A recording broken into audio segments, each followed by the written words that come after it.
1980, many years ago, I was asked to write a work about St. Benedict. And I, at that time, and the reason I wrote that work was that I had, before that I'd written a work about St. Francis, and we'd done it in this monastery in Worth Abbey in Sussex. We'd done it there, and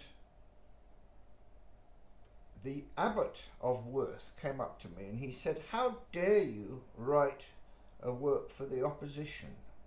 I said, "What do you mean?" I'm saying, what are you saying?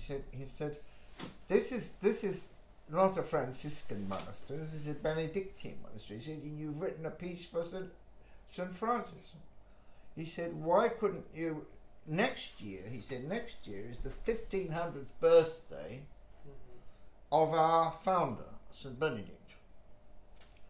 So I said, 1500? That's amazing. So he said, "Would you write a work about St. Benedict?" And I said, "Well, I actually know very little about St. Benedict." So he said, "Come and stay in the monastery,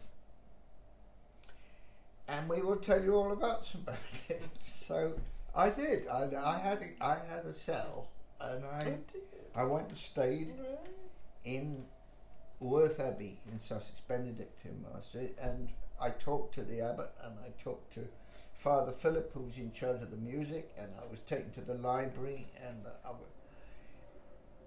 I wrote this very big work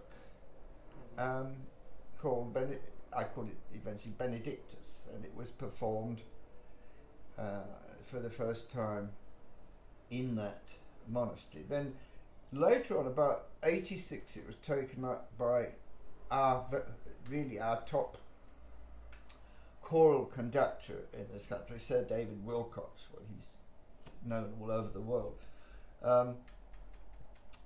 And he actually got to hear about it, and he put on a performance in St. Albans Cathedral in 1986 with Robert Tier, who was at that time, I think, our greatest tenor.